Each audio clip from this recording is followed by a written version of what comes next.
Israel যদি তুমি না করো, গাজায় স্ফুলিঙ্গ পড়লেই লোহিত সাগরে হুথিদের মহাপ্রলয়, সর্বাত্মক যুদ্ধের চূড়ান্ত হুমকি। গাজায় কষ্টার্জিত কিন্তু অত্যন্ত ভঙ্গুর যুদ্ধবিরতি যে কোনো মুহূর্তে ভেঙে পড়ার আশঙ্কায় বিশ্ববাসী আতঙ্কিত। আর এই চরম উত্তেজনার মাঝে ইরান সমর্থিত ইয়েমেনের হুথি বিদ্রোহী গোষ্ঠী ইসরায়েলকে দিয়েছে এক চূড়ান্ত এবং ভয়ঙ্কর হুঁশিয়ারি। যদি গাজায় যুদ্ধ আবারও শুরু হয়, তবে তারা সর্বাত্মক সামরিক অভিযান নিয়ে যুদ্ধক্ষেত্রে ফিরতে প্রস্তুত। হুথিদের প্রধানের কড়া বার্তা, ফিরে যাব যুদ্ধক্ষেত্রে। হুথিদের সামরিক বাহিনীর প্রধান কর্মী ব্রিগেডিয়ার জেনারেল ইউসুফ আল মাদানি ইসরায়েলের প্রতি সরাসরি ডু অর ডাই এর বার্তা দিয়েছেন। আল কাসাম ব্রিগেডের যোদ্ধাদের উদ্দেশ্যে তার হুঁশিয়ারি সামরিক মহলে তোলপাড় ফেলেছে। যদি শত্রু গাজায় আবার যুদ্ধ শুরু করে, তাহলে আমরা সামরিক অভিযান পরিচালনা করে যুদ্ধক্ষেত্রে ফিরে যাব। আমরা আমাদের প্রতিশ্রুতি রক্ষা করব এবং আপনার পাশে থাকব, যাই হোক না কেন। এই ঘোষণা শুধু ফিলিস্তিনিদের প্রতি সংহতি নয়, বরং এটি ইসরায়েলের উপর শর্ত আরোপ করার একটি কৌশল। গাজার সংঘাতের হ্রাস এখন কার্যত লোহিত সাগরের নিরাপত্তা এবং ইয়েমেনের হুথিদের হাতেও চলে এসেছে। কৌশলগত লোহিত সাগরে নৌ অবরোধ হুথিদের শক্তির মূল কেন্দ্র এখন আর শুধু ইয়েমেনের স্থলভাগ নয়, বরং কৌশলগতভাবে গুরুত্বপূর্ণ লোহিত সাগর। 2023 সালের 7 অক্টোবরের পর হুথিরা ইসরায়েল সংযুক্ত জাহাজ এবং অন্যান্য পশ্চিমা সংযুক্ত জাহাজকে লক্ষ্য করে একের পর এক হামলা চালিয়েছিল। তাদের উদ্দেশ্য ছিল স্পষ্ট: ইহুদি রাষ্ট্রের উপর নৌ অবরোধ চাপিয়ে দেয়া। হুথিদের এই পদক্ষেপ আন্তর্জাতিক জাহাজ চলাচল রুটকে পঙ্গু করে দিয়েছিল, যার ফলে বিশ্ব বাণিজ্য রুট ঘুরিয়ে দিতে বাধ্য হয়। এই ঘটনা প্রমাণ করে যে তাদের হাতে থাকা দূরপাল্লার ড্রোন এবং ক্ষেপণাস্ত্রগুলি কতটা কার্যকর এবং বিপজ্জনক। মার্কিন সমর্থিত ট্রুসের পর হামলা থামলেও আল মাদানির বার্তা পরিষ্কার ইঙ্গিত দিচ্ছে যে যুদ্ধ ফিরলে লোহিত সাগর আবারও বৈশ্বিক বাণিজ্যের জন্য অগ্নিগর্ভ হয়ে উঠবে। হুথিরা এখন যে কোনো মুহূর্তে বিশ্ব অর্থনীতিতে বিপর্যয় ডেকে আনার ক্ষমতা রাখে। হুথিদের শক্তি আগের চেয়েও শক্তিশালী। হুথি প্রধান আব্দুল মালিক আল হুথির মন্তব্য তাদের সামরিক সক্ষমতার আত্মবিশ্বাসকে তুলে ধরে। ইসরায়েলের সাথে পূর্ববর্তী সংঘাতের রাউন্ড থেকে ইয়েমেনিরা আগের চেয়ে আরও শক্তিশালী হয়ে উঠেছে। এই মন্তব্যের পেছনে কারণ রয়েছে। ইরান সমর্থিত এই গোষ্ঠীটি ড্রোন এবং গাইডেড মিসাইল প্রযুক্তিতে ব্যাপক উন্নতি করেছে। তাদের হাতে এমন সব অস্ত্র রয়েছে যা হাজার হাজার কিলোমিটার দূরে ইসরায়েলের ভূখণ্ডে আঘাত হানতে সক্ষম। ইয়েমেন থেকে ইসরায়েলে বেশ কয়েকটি হামলা প্রমাণ করেছে যে তাদের সামরিক অভিযান চালানোর ক্ষমতা কোনো আঞ্চলিক শক্তির চেয়ে কম নয়। আল হুথির চূড়ান্ত আহ্বান, শত্রু এবং তার সহযোগীদের সাথে পরবর্তী সংঘাতের জন্য প্রস্তুতি চালিয়ে যাওয়ার প্রয়োজন। এটি ইঙ্গিত দিচ্ছে এই গোষ্ঠী একটি দীর্ঘমেয়াদী সামরিক সংঘাতের জন্য প্রস্তুত। তারা ইসরায়েলের বিরুদ্ধে প্রতিরোধের একটি অনিবার্য অংশ বলেও মনে করে। ইসরায়েলের হাতে এখন চরম সিদ্ধান্ত: গাজায় যুদ্ধবিরতি বজায় রাখা, নাকি হুথিদের দেয়া এই শর্তকে উপেক্ষা করে লোহিত সাগর এবং আঞ্চলিক স্থিতিশীলতাকে চরম বিপদের মুখে ঠেলে দেয়া।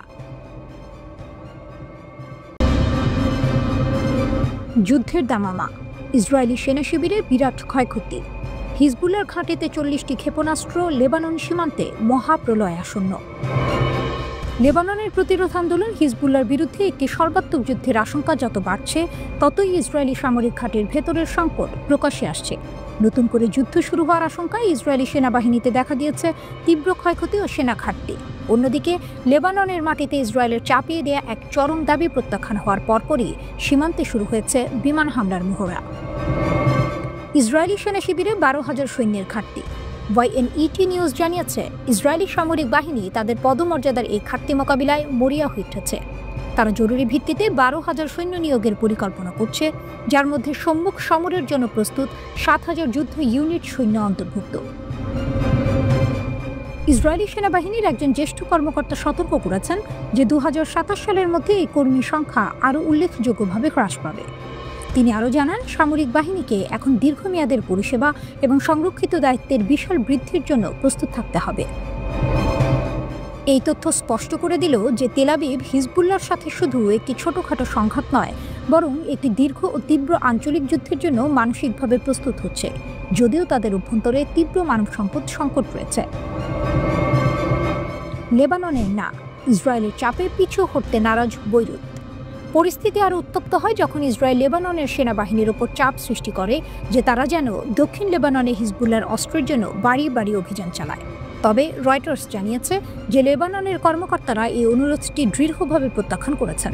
তাদের বক্তব্য, এই ধরনের অভিযান বেসামরিক স্থিতিশীলতার জন্য মারাত্মক ঝুঁকি তৈরি করবে। লেবাননের অভ্যন্তরীণ সূত্র সতর্ক করে বলেছে, ইসরায়েলের এই দাবি মানা হলে এটি দেশের ভেতরে ব্যাপক অস্থিরতা সৃষ্টি করবে। মার্কিন যুক্তরাষ্ট্র, ফ্রান্স এবং ইউনিফিল্ড চ্যানেলের মধ্যস্থতাকারীদের মাধ্যমে চাপানো এই দাবি লেবানন কর্তৃক প্রত্যাখ্যাত হওয়ার পরপরই সীমান্তে যেন বারুদের স্তূপের আগুন লেগে যায়। হিজবুল্লাহর শক্তির প্রদর্শন, আকাশ থেকে ক্ষেপণাস্ত্রের বর্ষণ।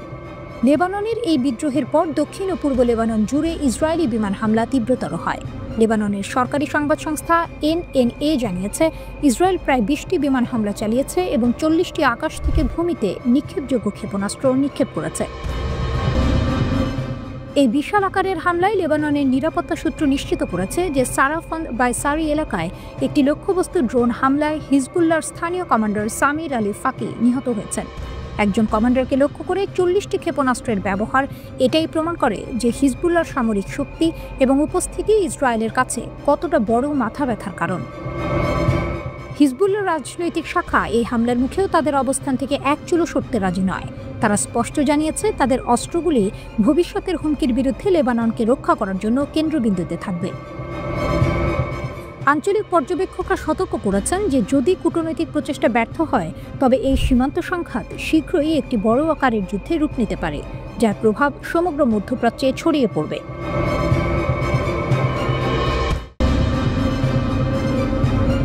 রাত জাগা আকাশে এক শব্দ ঘুম ভেঙে দিল, 24 ঘন্টার আলটিমেটাম। মার্কিন প্রস্তাব, মিশর ও কাতারের মধ্যস্থতা, কিন্তু হামাস বলল আমরা এখানেই থাকব। সাম্প্রতিক ঘটনাগুলি গাজা পশ্চিমা দুনিয়াকে নড়ে চড়ে বসিয়েছে। ওয়াশিংটন গাজার ইসরায়েলি নিয়ন্ত্রিত অংশ থেকে হামাস যোদ্ধাদের নিরাপদে সরিয়ে নেওয়ার প্রস্তাব দিয়েছে। মিশর ও কাতার ওই পরিকল্পনা অনুমোদন করে বার্তাটি হামাসের কাছে পৌঁছে দেয়। মার্কিন আইনি ভাষায় সেটা ছিল এক ধরনের মানবিক বহির্গমন। সরিয়ে নেওয়ার জন্য 24 ঘন্টা, সময়সীমা রাত 8টায় শেষ। তারপরে ইসরায়েল চাইলে অভিযান পুনরায় শুরু করতে পারবে। ঢাল তলোয়ারের মতো দ্রুত হামাস প্রস্তাবটি প্রত্যাখ্যান করে দিয়েছে। তারা সিদ্ধান্ত নিল স্থায়ীভাবে গাজায় থেকে লড়াই চালাবে। নিঃশেষে এসব সিদ্ধান্তে উদ্ঘাটন করে দিয়েছে মধ্যপ্রাচ্যের নতুন বাস্তবতা, যেখানে বাহ্যিক চাপ আর দরাদরি সবকিছুকে পেছনে ফেলে অভ্যন্তরীণ শক্তি ও অদম্যতা প্রাধান্য পাচ্ছে। কেন হামাস এমন সিদ্ধান্ত নিল? কারণ তাদের কাছে কেবল ইচ্ছাশক্তিই নেই, আছে মাঠের শক্তিও।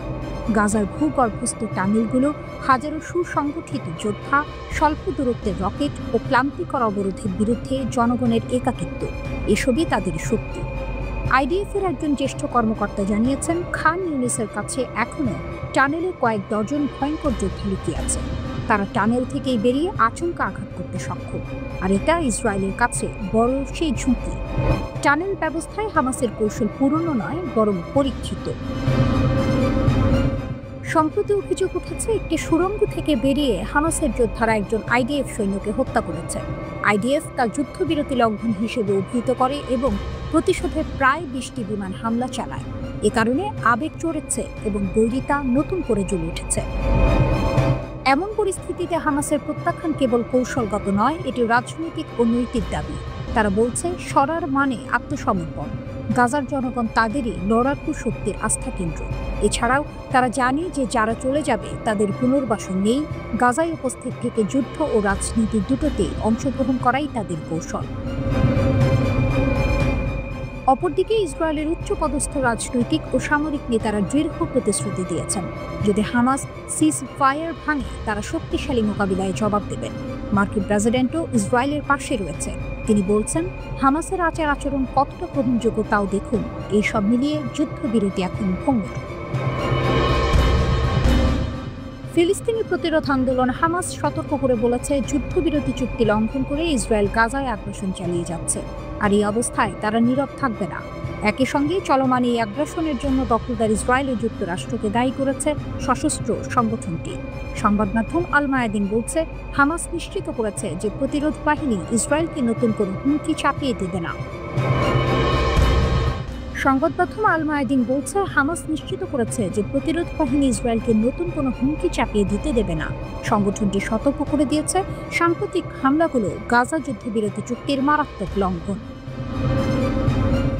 হামাস দখলদার বাহিনীকে এই বিপজ্জনক পরিস্থিতি ও এর পরিণতির জন্য সম্পূর্ণভাবে দায়ী করে সতর্ক করে বলেছে, ইসরায়েলের অব্যাহত আগ্রাসন দুর্বল যুদ্ধবিরতি চুক্তিটিকে ধ্বংসের মুখে ঠেলে দিচ্ছে।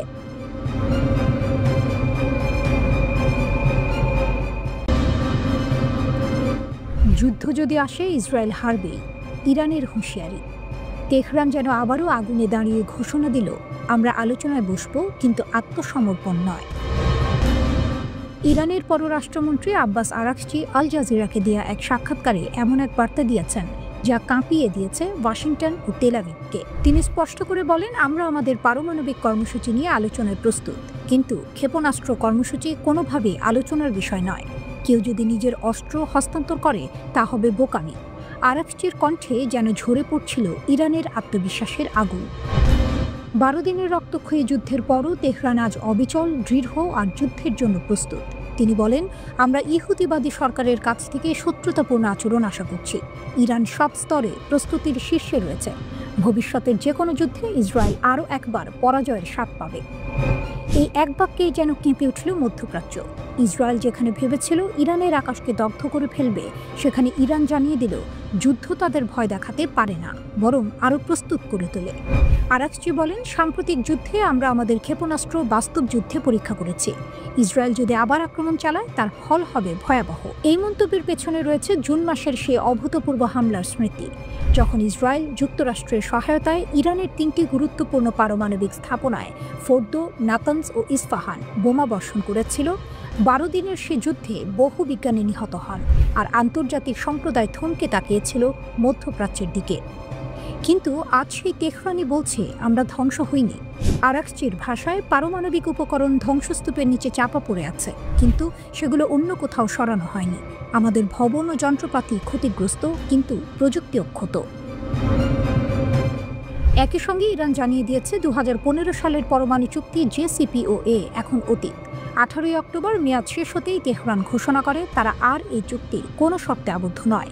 কিন্তু এই ঘোষণার প্রতিক্রিয়ায় পশ্চিমা দেশগুলো যেন আবার পুরনো ছন্দে ফিরেছে। ব্রিটেন, ফ্রান্স ও জার্মানি 3 দেশ মিলে জাতিসংঘে স্ন্যাপব্যাক প্রক্রিয়া সক্রিয় করে ইরানের উপর আন্তর্জাতিক নিষেধাজ্ঞা পুনর্বহাল করেছে। তবে ইরান এই পদক্ষেপকে অবৈধ ঘোষণা করেছে। আরাকচি বলেন, এই নিষেধাজ্ঞার কোনো আন্তর্জাতিক ঐক্যমত্য নেই। আমাদের অগ্রাধিকার এখন প্রতিবেশী দেশগুলোর সঙ্গে সম্পর্ক জোরদার করা। পশ্চিমাদের নির্দেশ ছাড়া আমরা কারো সঙ্গে যোগাযোগ করতে পারি না, এমনটা হবে না। এই বক্তব্য যেন এক নতুন ভূ রাজনৈতিক বাস্তবতার ইঙ্গিত দেয়। একদিকে যখন পশ্চিমা দুনিয়া তেহরানকে একঘরে করার চেষ্টা করছে, অন্যদিকে ইরান নিজেই মধ্যপ্রাচ্যের মঞ্চে নিজের শক্তিকে আরও দৃঢ় করছে। সবশেষে আরাকচির কণ্ঠে যেন ভেসে আসে এক সতর্কবার্তা, ইসরায়েল যদি আবার আগুন জ্বালায়, আমরা সেই আগুনকে ফিরিয়ে দেব তাদের ঘরে। আজ ইরান শুধু এক রাষ্ট্র নয়, এক সংকল্প, এক প্রতিরোধের প্রতীক। যে দেশকে ভেঙে দেওয়ার স্বপ্ন বারবার দেখেছে ওয়াশিংটন, সেই ইরান আজও দাঁড়িয়ে আছে বুক উঁচিয়ে, আগুনের ভেতর থেকেও অমলিন। তাদের ভাষায়, আমরা আলোচনায় বসব, কিন্তু অস্ত্র নয়, আত্মসম্মানই আমাদের পতাকা।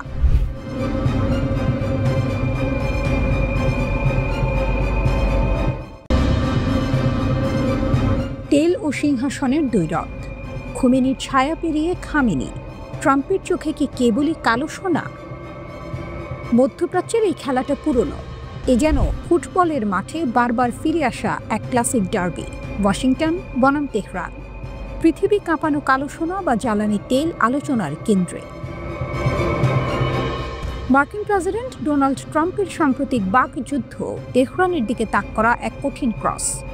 ইরানের সর্বোচ্চ ধর্মীয় নেতা আয়াতুল্লাহ আলী খামেনিকে নিয়ে তার কঠোর অবস্থান কেবল কথার কথা নয়, হোয়াইট হাউস ইরানের শাসন ব্যবস্থা পরিবর্তনের ইঙ্গিত দিয়ে যেন এক ফাউল কলের হুমকি দিয়েছে।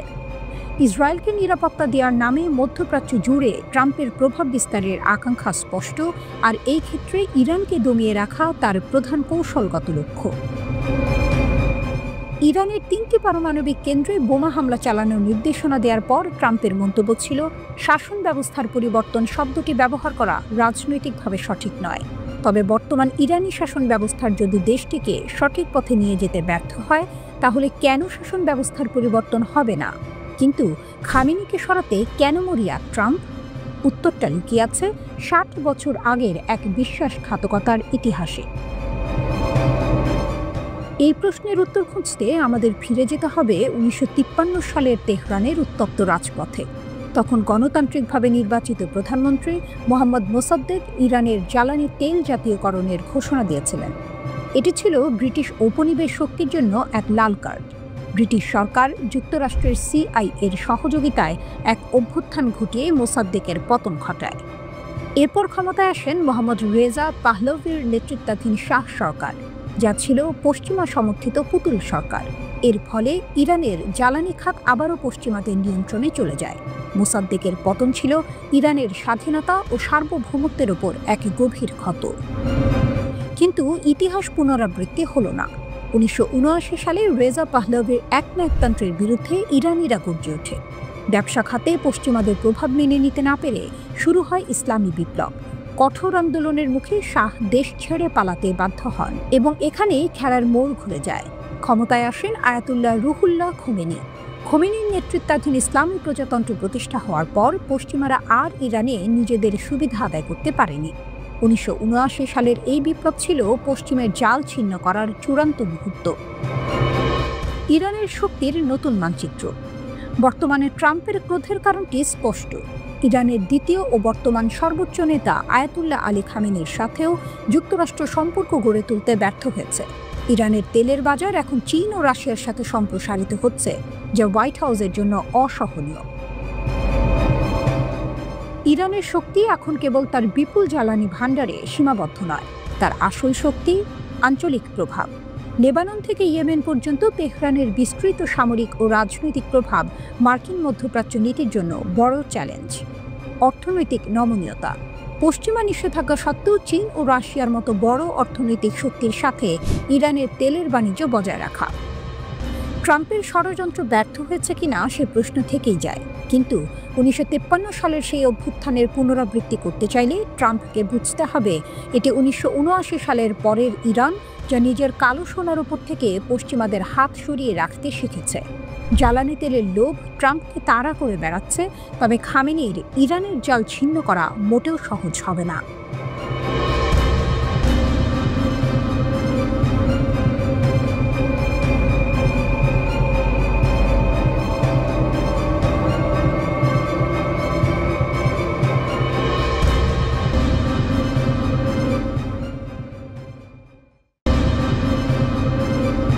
আবারও অগ্নিশিখার মতো জ্বলে উঠেছে তেহরান। একদিকে মার্কিন চাপ, অন্যদিকে ইসরায়েলের অবিরাম উস্কানি। কিন্তু ইরানের কণ্ঠ আজ কঠোর, স্পষ্ট ও গর্বে ভরা। আমরা থামব না। এক উত্তল সাক্ষাৎকারে ইরানের পররাষ্ট্রমন্ত্রী আব্বাস আরাকচি যেন আগুনে ঘি ঢেলে দিলেন। তিনি আল জাজিরাকে বলেন, আমরা কোনো চাপের কাছে নতি স্বীকার করব না। ইউরেনিয়াম সমৃদ্ধকরণ থামবে না। যুদ্ধেও যা অর্জিত হয়নি, আলোচনায় তা সম্ভব নয়। এই ঘোষণার সঙ্গে সঙ্গে যেন নতুন করে দাউ দাউ করে উঠল ইরানের প্রতিরোধের ইতিহাস। যে দেশ বহুবার নিষেধাজ্ঞায় শ্বাসরুদ্ধ হয়েছে, যে জাতি বছরের পর বছর হামলার মুখে থেকেও মাথা নিচু করেনি, তারা আবারও মনে করিয়ে দিল ইরানের প্রযুক্তি ধ্বংস করা যায় না, দমিয়ে রাখা যায় না। আরাকচি আরও এক ধাপ এগিয়ে বলেন, কিছু পারমাণবিক উপাদান ধ্বংসস্তূপের নিচে চাপা পড়েছে, কিন্তু প্রযুক্তি অক্ষত। জ্ঞানকে কেউ মাটির নিচে পুঁতে রাখতে পারে না। এই বাক্যে যেন প্রতিধ্বনিত হলো ইরানের সেই আত্মবিশ্বাস যা কোনো যুদ্ধেই ভাঙেনি। জুন মাসের সেই ভয়াবহ 12 দিনের যুদ্ধে ইসরায়েল ও মার্কিন যুক্তরাষ্ট্র একযোগে হামলা চালিয়েছিল ইরানের পারমাণবিক স্থাপনাগুলিতে। তারা ভেবেছিল এই হামলায় ইরানের কর্মসূচি শেষ হয়ে যাবে, কিন্তু বাস্তবটা উল্টো। ইরান জানিয়ে দিল তাদের পারমাণবিক কর্মসূচি আগের চেয়েও শক্তিশালীভাবে ফিরে আসছে। আরাকচি উপহাস করে বলেন, তারা ভেবেছিল আমরা থেমে যাব, কিন্তু আমরা আরও দ্রুত এগোচ্ছি। এই মন্তব্য যেন সরাসরি ইসরায়েল ও ওয়াশিংটনের মুখে চপেটাঘাত। ইরান বলছে তাদের বৈজ্ঞানিক মেধা, প্রযুক্তিগত সক্ষমতা এবং জাতীয় সংকল্প সবই অক্ষত রয়েছে। তাদের বার্তা স্পষ্ট, আমরা শান্তি চাই, কিন্তু যদি কেউ আঘাত করে উত্তর দেব আগুনে। তবে এখানেই শেষ নয়। মার্কিন প্রশাসন যখন নতুন করে আলোচনার প্রস্তাব দেয়, তখন আরাকচি সেই প্রস্তাবে কাঁটা বসান। তিনি বলেন, আমরা আলোচনায় বসতে পারি, কিন্তু কোনো অসম্ভব শর্ত আমরা মেনে নেব না। আমাদের ক্ষেপণাস্ত্র কর্মসূচি নিয়ে আলোচনা নয়, তাহলে সেটা হবে আত্মসমর্পণ।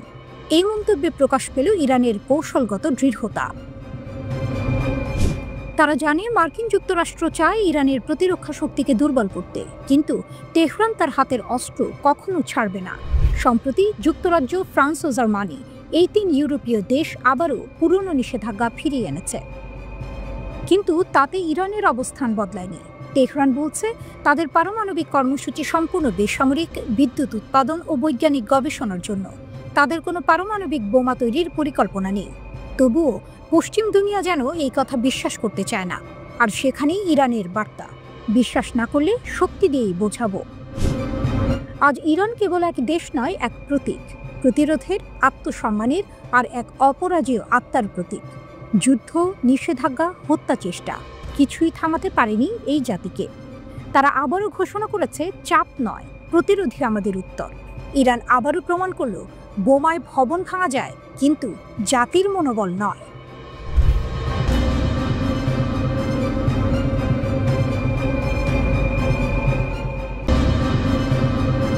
তেহরানের কণ্ঠে আজ এক নতুন বার্তা। এ যেন কূটনীতির আড়ালে বাজছে যুদ্ধের ঢোল। ইরান বলছে মধ্যপ্রাচ্য এখন আর কেবল উত্তেজনা নয়, ইসরায়েলের সঙ্গে এক প্রকৃত আঞ্চলিক যুদ্ধে নিমজ্জিত। তেহরানে এক সংবাদ সম্মেলনে ইরানের পররাষ্ট্র মন্ত্রণালয়ের মুখপাত্র ইসমাইল বাঘাই কানি বলেন, এটা আর হুমকির পর্যায়ে নেই, আমরা এখন বাস্তব যুদ্ধে আছি, ইহুদিবাদী শাসনের বিরুদ্ধে। তিনি জানান, 2 বছরেরও বেশি সময় ধরে ফিলিস্তিনে চলছে নির্মম গণহত্যা। গাজা থেকে লেবানন, সিরিয়া থেকে ইয়েমেন, পুরো অঞ্চলেই ইসরায়েলের আগ্রাসন ছড়িয়ে পড়েছে। তার ভাষায় হুমকি মানে ভবিষ্যতের সম্ভাবনা, কিন্তু এই আগুন তো এখন জ্বলছে, আঞ্চলিক ঐক্যের বার্তা। বাঘাই বলেন, এখন সব দেশ বুঝতে পারছে এই অঞ্চলের প্রধান বিপদ ইসরায়েল। তাই নিরাপত্তা নিশ্চিত করতে পারস্পরিক বোঝাপড়া ও চুক্তি এখন সময়ের দাবি। তিনি বলেন, গাজায় যুদ্ধবিরতি বললেও হত্যাযজ্ঞ থামেনি। যুদ্ধবিরতি শুরু হওয়ার পরও 200 ফিলিস্তিনি নিহত, 600-রও বেশি আহত। তার অভিযোগ, যুদ্ধবিরতির গ্যারান্টাররাই এই হত্যার দায় এড়িয়ে যাচ্ছে। গণহত্যার অভিযোগ। বাঘাই জানান, গাজা অভিযানে এখন পর্যন্ত প্রায় 270 সাংবাদিক নিহত হয়েছেন, যা ইতিহাসে নজিরবিহীন। এটা যুদ্ধ নয়, এটা পূর্ণমাত্রার গণহত্যা। তিনি বলেন, জাতিসংঘ ও পশ্চিমা শক্তির নিষ্ক্রিয়তার তীব্র সমালোচনা করে তিনি সতর্ক করেন, তাদের নীরবতা ইসরায়েলকে আরও বেপরোয়া করছে। যুক্তরাষ্ট্রের সঙ্গে আলোচনা নেই। মার্কিন যুক্তরাষ্ট্রের সঙ্গে আলোচনার বিষয়ে প্রশ্ন উঠলে বাঘাই স্পষ্টভাবে বলেন, ওমানের মাধ্যমে কোনো আনুষ্ঠানিক বার্তা পায়নি, কোনো আলোচনা শুরু হয়নি। তার অভিযোগ, মার্কিন যুক্তরাষ্ট্র কথায় শান্তির কথা বললেও কাজে আগ্রাসন চালাচ্ছে। জুন মাসে আমাদের দেশ মার্কিন ইসরায়েলে হামলার শিকার হয়েছে, বহু সেনা কর্মকর্তা ও বিজ্ঞানী নিহত। এই ক্ষত আমরা ভুলব না, তিনি বলেন। ইরানি মুখপাত্র আরও বলেন, আমরা যুক্তিসঙ্গত আলোচনায় বিশ্বাস করি, কিন্তু যুক্তরাষ্ট্র সে ভাষা বোঝে না। তিনি মার্কিন পরমাণু নীতি নিয়ে কটাক্ষ করে বলেন, ট্রাম্প বলেছেন আমেরিকার এমন অস্ত্র আছে যা 150 বার পৃথিবী ধ্বংস করতে পারে। এই শক্তি গর্বের নয়, বরং ভয়ঙ্কর। পশ্চিমা ভণ্ডামি নিয়ে ক্ষোভ। বাঘাই অভিযোগ করেন, পশ্চিমা শক্তিগুলো একদিকে ইরানের শান্তিপূর্ণ পরমাণু কর্মসূচিকে হুমকি বলে, অন্যদিকে নিজেরা অস্ত্র বিস্তারের চুক্তি লঙ্ঘন করে চলছে। তিনি বলেন, তাদের মুখে নীতি, হাতে আগুন। বিশ্ব রাজনীতির নতুন সমীকরণ। ইরান এখন কেবল প্রতিরোধের প্রতীক নয়, বরং এক নতুন আঞ্চলিক ভারসাম্যের কেন্দ্রবিন্দু। বাঘাই বলেন, আমরা দেখি সিরিয়া, সুদান, লিবিয়া, যেখানে যেখানে মার্কিন হস্তক্ষেপ হয়েছে সেখানেই ছড়িয়েছে বিশৃঙ্খলা। তার ভাষায়, মাদক বা সন্ত্রাস দমনের নামে সার্বভৌমত্ব লঙ্ঘনের অধিকার কারণেই। শেষে তিনি সতর্ক করেন, যদি ন্যায় বিচার নীরব থাকে তাহলে অন্যায়েরই শাসন কায়েম হবে। তেহরানের বার্তা স্পষ্ট, ইরান আর প্রতিক্রিয়া জানাচ্ছে না, নেতৃত্ব নিচ্ছে। আর এই যুদ্ধে কথার চেয়ে দৃঢ় তাদের অবস্থান, আমরা থামব না।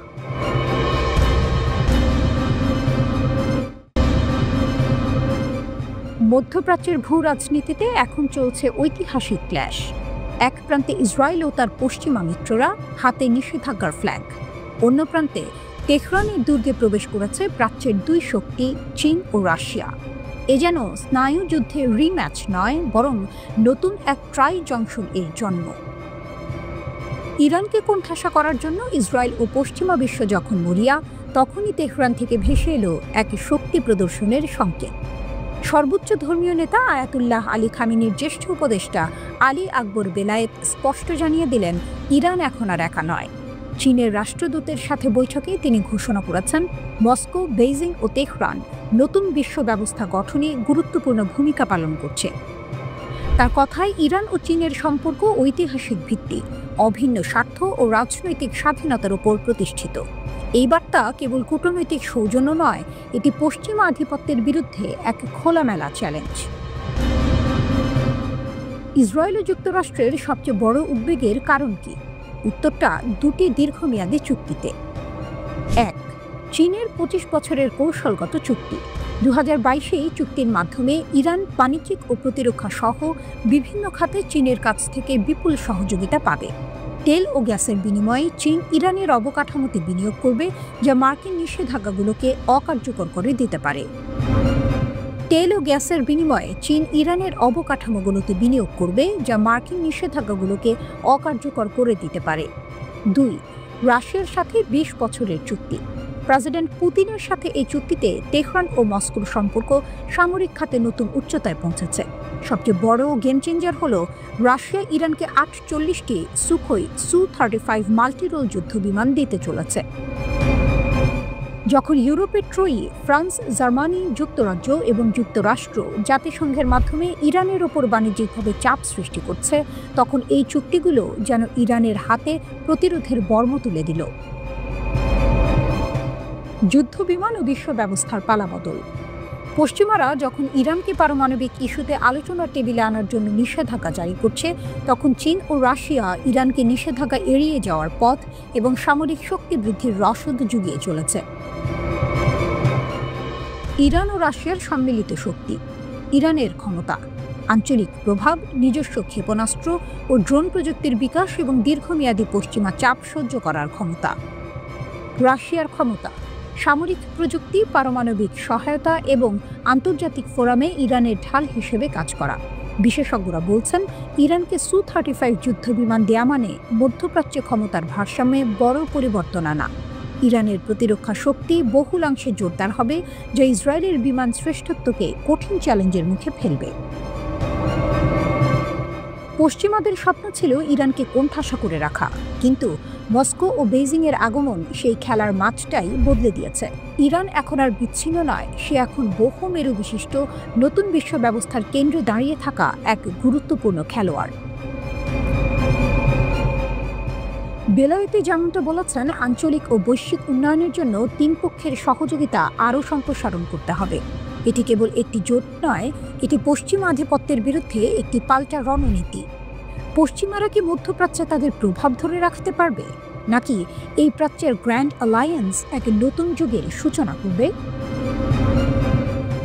নিঃসন্দেহে ইসরায়েল ও যুক্তরাষ্ট্রের কপালে এখন গভীর ভাঁজ, কারণ খেলার নিয়ম এখন বদলে যাচ্ছে, আর এই খেলার ফল কেবল মধ্যপ্রাচ্য নয়, পুরো বিশ্বকেই প্রভাবিত করবে।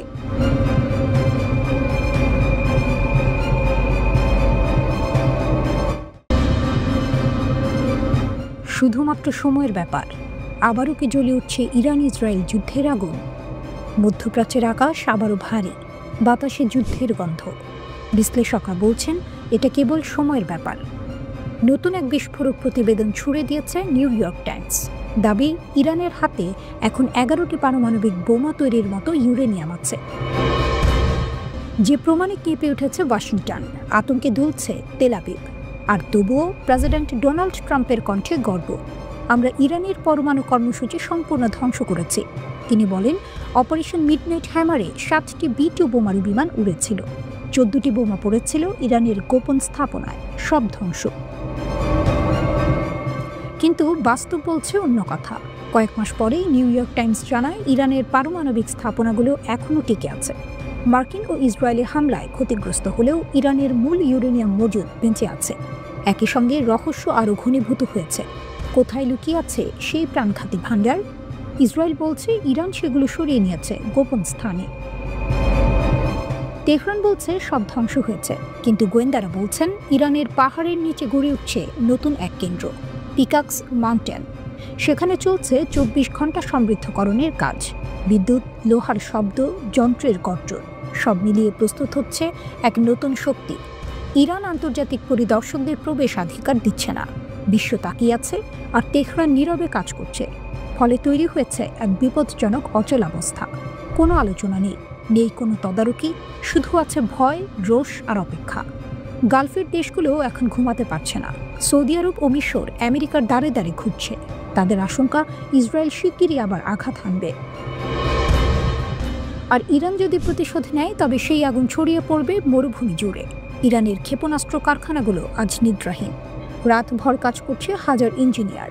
গোয়েন্দা সূত্র বলছে, ভবিষ্যতের যুদ্ধে ইরান 2000 ক্ষেপণাস্ত্র নিক্ষেপে প্রস্তুত। প্রতি ঘন্টায় তৈরি হচ্ছে নতুন অস্ত্র।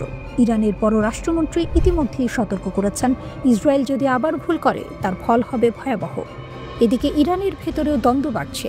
কেউ বলছে আলোচনায় ফিরে যাওয়া উচিত, অন্যরা বলছে এখন সময় প্রতিশোধের। তবু এক জিনিসে সবাই একমত, ইরান আজও দাঁড়িয়ে আছে, ক্ষতবিক্ষত কিন্তু অদম্য। বিশেষজ্ঞরা বলেন, ইরানের পরমাণু কর্মসূচি ক্ষতিগ্রস্ত হলেও ধ্বংস হয়নি, আর সেটাই বিশ্বের উদ্বেগ। আয়াতুল্লাহ খামেনির কণ্ঠে এখন অগ্নিবাণী, আমেরিকা কখনোই শান্তি চায় না, ওরা চায় আত্মসমর্পণ। এই বক্তব্যের পর নতুন করে বন্ধ হয়েছে সব আলোচনা। এখন গালফের রাজ্যগুলো তাদের প্রতিরক্ষা জোরদার করছে। গাজা নিয়ে দৃষ্টি সরিয়ে রাখলেও সবাই জানে, ইরানের ঝড় এলে কেউ রেহাই পাবে না। ইসরায়েল বলছে আমরা প্রস্তুত, ইরান জবাব দেয় আমরাও। আর এই দুই শব্দের মাঝেই কাঁপছে মধ্যপ্রাচ্য। ক্ষেপণাস্ত্র লোড, জ্বালানি প্রস্তুত। আকাশ যেন নিঃশ্বাস আটকে রেখেছে, কারণ সবাই জানে যুদ্ধ এখন শুধু সময়ের অপেক্ষা।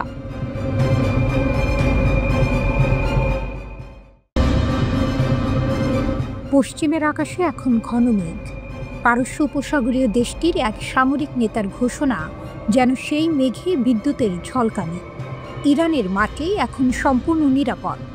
হঠাৎ এই আত্মবিশ্বাসী সুর কেন? একে কেবলই রণহুঙ্কার, নাকি যুদ্ধবিরতির আড়ালে তেহরান পৌঁছে গেছে এক নতুন অস্পৃশ্য সামরিক উচ্চতায়? আন্তর্জাতিক বিশ্লেষকদের কপালে তাই এখন স্পষ্ট ভাঁজ, কারণ এ হলো সেই দেশের বার্তা যার ভাণ্ডারে লুকিয়ে আছে 60% পর্যন্ত বিশুদ্ধ ইউরেনিয়ামের বিশাল মজুদ। সামরিক উচ্চতার এক নতুন দিগন্ত। ইসলামিক রেভলিউশনারি গার্ড কর্পসের IRGC এর মুখপাত্র জেনারেল আলী মোহাম্মদ নাইনির বক্তব্য শুধু সতর্কবার্তা নয়, তিনি দ্বিধাহীনভাবে ঘোষণা করলেন, আমাদের দেশ সামরিকভাবে আরও প্রস্তুত এবং শত্রুদের বিরুদ্ধে কঠোর প্রতিরোধ গড়ে তুলেছে। Islamic revolutionary guard corps IRGC এর মুখপাত্র জেনারেল আলী মোহাম্মদ নাইনির বক্তব্য শুধু সতর্কবার্তা নয়, তিনি দ্বিধাহীনভাবে ঘোষণা করলেন, আমাদের দেশ সামরিকভাবে আরও প্রস্তুত এবং শত্রুদের বিরুদ্ধে কঠোর প্রতিরোধ গড়ে তুলেছে। তার সাফ কথা, ইরানের বিরুদ্ধে কোনো আগ্রাসন ঘটলে শত্রুপক্ষকে আরও কঠিন পরাজয় বরণ করতে হবে। তার এই বক্তব্যকে সাধারণ হুমকি বলে উড়িয়ে দেওয়া কঠিন। কেন? কারণ এর কিছুদিন আগেই পারস্য উপসাগরীয় দেশটি ঘোষণা করেছে তারা নাকি আগের চেয়েও শক্তিশালী পারমাণবিক স্থাপনা তৈরি করেছে। জেনারেল নাইনি মনে করিয়ে দিয়েছেন, গত জুনে ইসরায়েল ও যুক্তরাষ্ট্রের নেতৃত্বে ইরানের ওপর চাপিয়ে দেয়া 12 দিনের যুদ্ধ ছিল একটি ষড়যন্ত্র, আর সেই যুদ্ধেই নাকি ন্যাটো ও সেন্টকম এর বিরুদ্ধে একা দাঁড়িয়েও ইরান শত্রুদের ভয়াবহ পরাজয় বরণ করতে বাধ্য করেছিল। যে দেশের কাছে 100 কেজিরও বেশি 60% পর্যন্ত বিশুদ্ধ ইউরেনিয়াম মজুত রয়েছে, তাদের এমন ঘোষণা স্বাভাবিকভাবেই বিশ্বজুড়ে উদ্বেগ সৃষ্টি করে। পারমাণবিক বোমা তৈরির জন্য সাধারণত 90% সমৃদ্ধ ইউরেনিয়ামের প্রয়োজন হয়, কিন্তু 60% ইউরেনিয়াম মজুত থাকা মানেই তেহরান সেই লক্ষ্যের একেবারে দোরগোড়ায়। বহু বিশেষজ্ঞের মতে, ইরানের মাটির গভীরে তৈরি ফর্দোর মতো সুরক্ষিত পারমাণবিক স্থাপনাগুলো ধ্বংস করা কার্যত অসম্ভব। এই ভূগর্ভস্থ প্রতিরক্ষা ব্যবস্থার কারণেই ইরানের দাবি তাদের ভূমি এখন নিরাপদ। পশ্চিমা শক্তিগুলো স্বাভাবিকভাবেই উদ্বিগ্ন। এই ঘোষণাকে তারা আন্তর্জাতিক শান্তি ও স্থিতিশীলতার জন্য একটি গুরুতর হুমকি হিসেবে দেখছে। তাদের আশঙ্কা, ইরান এই সামরিক আত্মবিশ্বাসকে কাজে লাগিয়ে পারমাণবিক বোমা তৈরির পথে আরও দ্রুত হাঁটতে পারে।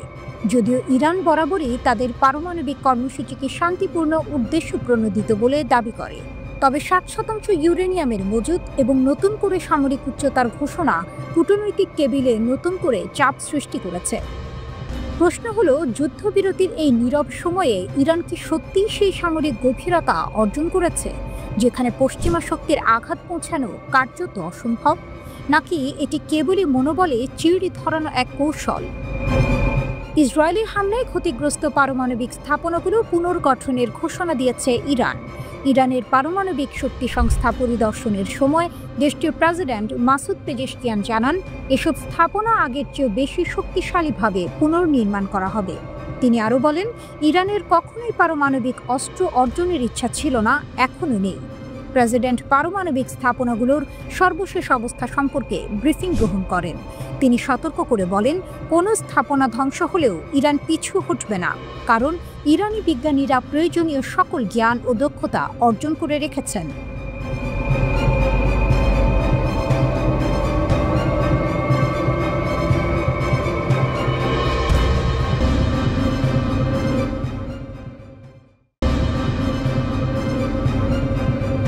বিশ্বজুড়ে পারমাণবিক অস্ত্র কর্মসূচি নিয়ে যখন তীব্র উত্তেজনা, ঠিক তখনই বিশ্বের অন্যতম পরাশক্তি যুক্তরাষ্ট্রের প্রেসিডেন্ট ডোনাল্ড ট্রাম্পের একটি সিদ্ধান্ত আন্তর্জাতিক কূটনীতিতে নতুন করে ঝড় তুলেছে। যে পারমাণবিক কর্মসূচি নিয়ে এতকাল ইরানকে কোণঠাসা করার চেষ্টা চলছিল, সেই কর্মসূচি এবার নিজেই শুরু করেছে যুক্তরাষ্ট্র। ট্রাম্পের নতুন পারমাণবিক পরীক্ষা, ইরানের রোম হর্ষক প্রতিক্রিয়া। পৃথিবী আবার একবার রুদ্ধশ্বাস মুহূর্তে দাঁড়িয়েছে। মার্কিন প্রেসিডেন্ট ডোনাল্ড ট্রাম্প ঘোষণা করেছেন, পেন্টাগনকে 1992 সালের পর প্রথমবারের মতো পারমাণবিক অস্ত্র পরীক্ষা পুনরায় চালাতে হবে। রাশিয়া ও চীনের সঙ্গে পারমাণবিক প্রতিযোগিতার আড়ালে এই পদক্ষেপকে ইরান আন্তর্জাতিক শান্তি ভাঙার গুরুতর হুমকি হিসেবে আখ্যায়িত করেছে। ইরানের পররাষ্ট্রমন্ত্রী সৈয়দ আব্বাস আরাকচি এক্সে বলেন, একটি পারমাণবিক অস্ত্রধারী বুলি আবারও পারমাণবিক অস্ত্র পরীক্ষা করছে। এটি পশ্চাদমুখী এবং দায়িত্বহীন। মার্কিন যুক্তরাষ্ট্র বিশ্বের সবচেয়ে বিপজ্জনক বিস্তার ঝুঁকি। আরাকচি আরও সতর্ক করেছেন যে একই বুলি আমাদের শান্তিপূর্ণ পারমাণবিক কর্মসূচিকে দানবীয় করে তুলছে এবং আমাদের সুরক্ষিত পারমাণবিক স্থাপনাগুলিতে আরও হামলার হুমকি দিচ্ছে। তার ভাষায়, আন্তর্জাতিক আইন ও মানবতার উপর এই আক্রমণ। আরাকচি বলেন, যুক্তরাষ্ট্র তাদের প্রতিরক্ষা বিভাগের নাম পরিবর্তন করে যুদ্ধ বিভাগ করেছে, যা তাদের প্রকৃত আগ্রাসী চরিত্র প্রকাশ করে। একই সঙ্গে যুক্তরাষ্ট্রকে পারমাণবিক অস্ত্রে সজ্জিত এক দখলদার দানব বলেও অভিহিত করেন। ইরানকে অবমূল্যায়ন করার সময় শেষ। পশ্চিমা বিশ্ব ভেবেছিল জ্বালানি ও প্রযুক্তিগত সীমাবদ্ধতার কারণে ইরান পিছিয়ে থাকবে, কিন্তু তেহরান তা উল্টো প্রমাণ করছে। ইরানের ক্ষেপণাস্ত্র ও পারমাণবিক কর্মসূচি আজ আরও শক্তিশালী এবং আত্মনির্ভর। মার্কিন বোমার ঝড়েও ইরান ফিরে দাঁড়িয়েছে নতুন পরীক্ষা, নতুন প্রযুক্তি, নতুন প্রজন্মের অস্ত্রের সঙ্গে। ইরান শুধুমাত্র প্রতিরক্ষা করছে না, তারা প্রতিশোধের প্রস্তুতিও নিচ্ছে।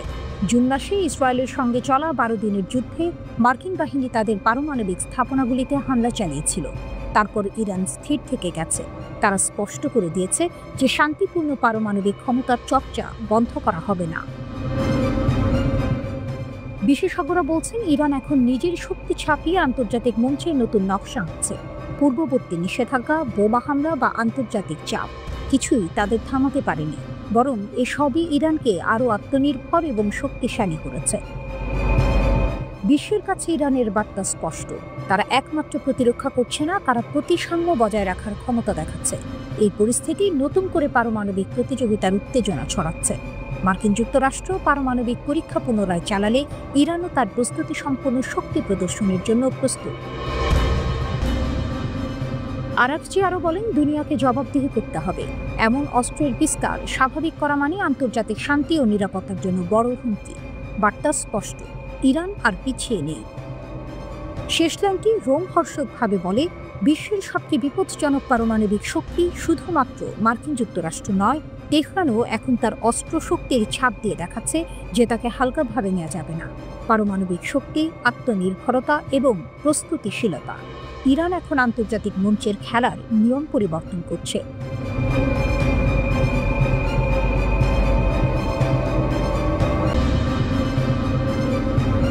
যুক্তরাষ্ট্রের সঙ্গে উত্তেজনার মধ্যেও ইরানের ক্ষেপণাস্ত্র কর্মসূচিকে উৎসাহ দিচ্ছে চীন। নতুন আগুন জ্বলছে মধ্যপ্রাচ্যে। রাতের আকাশে যেন নতুন আগুন জ্বলছে। পশ্চিমা নিষেধাজ্ঞার ভারে দমে না গিয়ে বরং ছাই থেকে উঠে আবার জেগে উঠছে তেহরান। সিএনএনের এক বিস্ফোরক প্রতিবেদনে বলা হয়েছে, চীন এখন ইরানের ক্ষেপণাস্ত্র কর্মসূচিকে গোপনে শক্তিশালী করছে। যে কর্মসূচিকে একসময় ভেবে নেওয়া হয়েছিল শেষ হয়ে গেছে, তা আবার জেগে উঠেছে, আর এবার আগের চেয়েও ভয়ঙ্কর রূপে। ইউরোপীয় গোয়েন্দা সূত্র জানিয়েছে, চীন থেকে ইরানে পাঠানো হচ্ছে 2000 টন সোডিয়াম পারক্লোরেট, যা ক্ষেপণাস্ত্র জ্বালানি তৈরির জন্য অপরিহার্য উপাদান। এই পরিমাণ উপাদান দিয়ে তৈরি করা যাবে অন্তত 500টি ব্যালিস্টিক ক্ষেপণাস্ত্র, যথেষ্ট পুরো মধ্যপ্রাচ্যকে কাঁপিয়ে দিতে। আর এই চালান এসেছে সে সময়ে যখন ইসরায়েল গত জুনে 12 দিনের যুদ্ধে ইরানের ক্ষেপণাস্ত্র ঘাঁটি ও পারমাণবিক স্থাপনাগুলিতে ব্যাপক হামলা চালিয়েছিল। তবে তেহরান হার মানেনি, বরং যুদ্ধ শেষে তারা ঘুরে দাঁড়িয়েছে, রাশিয়া ও চীনের সঙ্গে নতুন কৌশলগত সম্পর্ক গড়ে তুলেছে। তেহরান বলছে, যখন পশ্চিম মুখ ফিরিয়ে নেয়, পূর্ব তখন কাঁধে হাত রাখে। চীনের ভূমিকা এখন স্পষ্ট। বেইজিং ইরানের পুনর্গঠন প্রচেষ্টাকে নীরবে উৎসাহ দিচ্ছে। নিষেধাজ্ঞার ফাঁক গলে পৌঁছে যাচ্ছে জ্বালানি, যন্ত্রপাতি, প্রযুক্তি। ইরানও থেমে নেই। তারা এখন একের পর এক নতুন প্রজন্মের উন্নত ক্ষেপণাস্ত্র তৈরি করছে। এক ভিডিওতে দেখা গেছে ভূগর্ভস্থ এক গোপন অস্ত্রাগারে সাজানো রয়েছে শত শত ক্ষেপণাস্ত্র, নতুন রূপেই নতুন যুদ্ধে নামার অপেক্ষায়। ইরানের পররাষ্ট্র মন্ত্রণালয়ের মুখপাত্র ইসমাইল বাঘাই স্পষ্ট ভাষায় বলেছেন, আমাদের প্রতিরক্ষা নিয়ে সিদ্ধান্ত নেওয়ার অধিকার আমেরিকার নেই। ইরান তার আত্মরক্ষার ক্ষমতা বাড়াবে যত দূরেই যেতে হয়। বিশ্লেষকরা বলছেন, ইরান এখন শুধু অস্ত্র তৈরি করছে না, বরং ভয় তৈরি করছে। কারণ তারা দেখিয়ে দিয়েছে, মার্কিন ঘাঁটি হোক বা ইসরায়েলি ভূখণ্ড, ইরানের ক্ষেপণাস্ত্র যে কোনো জায়গায় পৌঁছাতে পারে। জুনের যুদ্ধেই তারা হামলা চালিয়েছিল কাতারে অবস্থিত মার্কিন আল উদেইদ ঘাঁটিতে, যা যুক্তরাষ্ট্রের মধ্যপ্রাচ্যের সবচেয়ে বড় সামরিক কেন্দ্র। মার্কিন পররাষ্ট্রমন্ত্রী মার্কো রুবিও সম্প্রতি স্বীকার করেছেন, ইরান এখন এমন ক্ষেপণাস্ত্র তৈরি করছে যা পারমাণবিক ওয়ারহেড বহনে সক্ষম এবং যে কোনো দূরত্বে আঘাত হানতে পারে। কিন্তু এই সতর্কবার্তাও যেন ইরানের গতিকে থামাতে পারেনি, বরং তেহরান ঘোষণা দিয়েছে তারা আর 2015 সালের পারমাণবিক চুক্তি JCPOA এর অধীনে আবদ্ধ নয়। চুক্তির মেয়াদ শেষ, এখন শুরু হয়েছে ইরানের স্বাধীন যুগ। বিশ্লেষক জেফ্রি লুইস বলেছেন, 2000 টন সোডিয়াম পারক্লোরেট মানে প্রায় 500 ক্ষেপণাস্ত্র। ইরান 1 মাস আগেও 200 ক্ষেপণাস্ত্র তৈরির পরিকল্পনা করেছিল। এখন তারা হারানো প্রতিটি ক্ষেপণাস্ত্র পুনর্নির্মাণ করছে। তেহরানের বার্তা স্পষ্ট, যুদ্ধ হোক বা নিষেধাজ্ঞা, তারা আর থামবে না। চীনের সহায়তা তাদের কেবল জ্বালানি দেয়নি, দিয়েছে আত্মবিশ্বাস। এখন প্রশ্ন একটাই, যদি আবার যুদ্ধের আগুন জ্বলে ওঠে, তখন এই নতুন ক্ষেপণাস্ত্রগুলো কোথায় নিশানা করবে? ইসরায়েলের দিকে নাকি কাতারের মার্কিন ঘাঁটির দিকে? বিশ্ব তাকিয়ে আছে, আর ইরান ধীরে ধীরে নিজের অগ্নিশক্তি গড়ে তুলছে, নিষেধাজ্ঞার ছাই থেকে উঠে এক অনিবার্য পুনর্জন্মের মতো।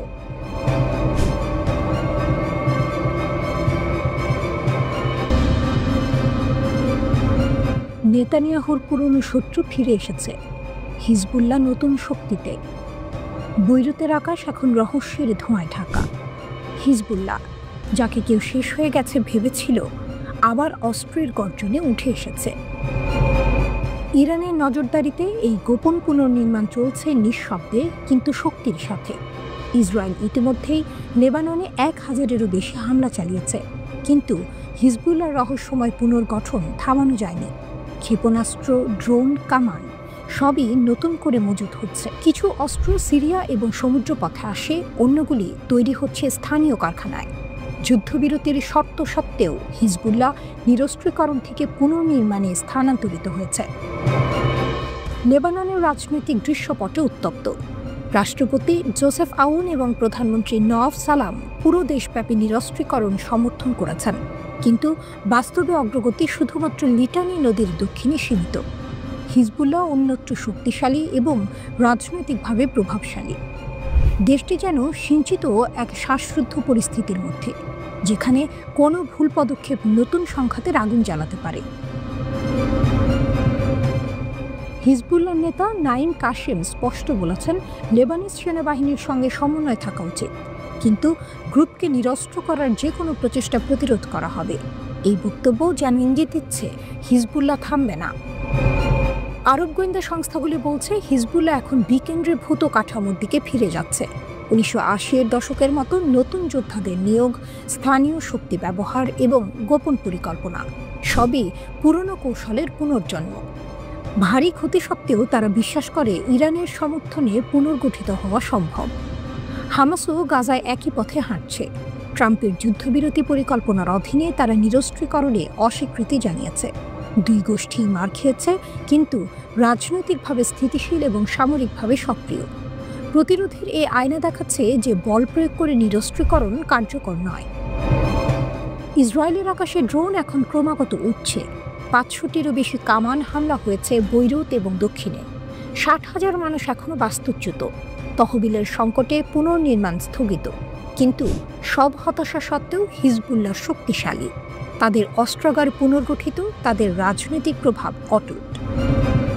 নেতানিয়াহুর জন্য হুঁশিয়ারি, গাজা ও বৈরুত দুপাশ থেকেই হুমকি। হিজবুল্লাহ কেবল একটি গোষ্ঠী নয়, এটি একটি শক্তিশালী রাজনৈতিক এবং সামরিক শক্তি, যা কখনো সহজে চাপে আসে না।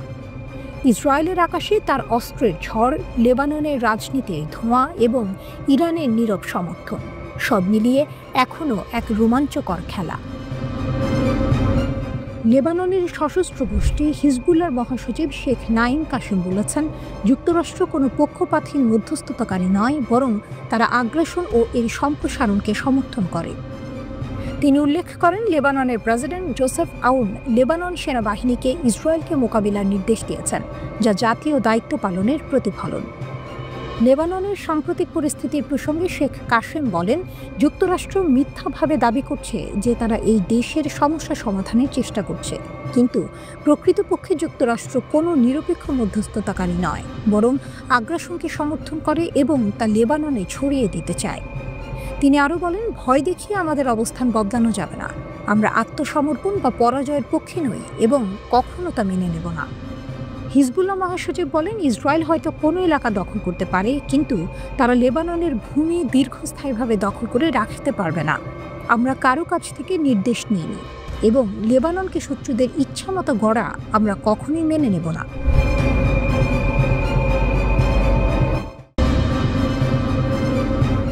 ভেনেজুয়েলা যুদ্ধের কিনারায়, পুতিন প্রস্তুত, মার্কিন যুক্তরাষ্ট্র হুঁশিয়ার। কারাকাসের আকাশ এখন উত্তেজনার ধোঁয়ায় ঢাকা। মার্কিন যুক্তরাষ্ট্র যে কোনো মুহূর্তে ভেনেজুয়েলার সামরিক স্থাপনায় আঘাত করতে পারে, এমন খবর ছড়িয়ে দিয়েছে।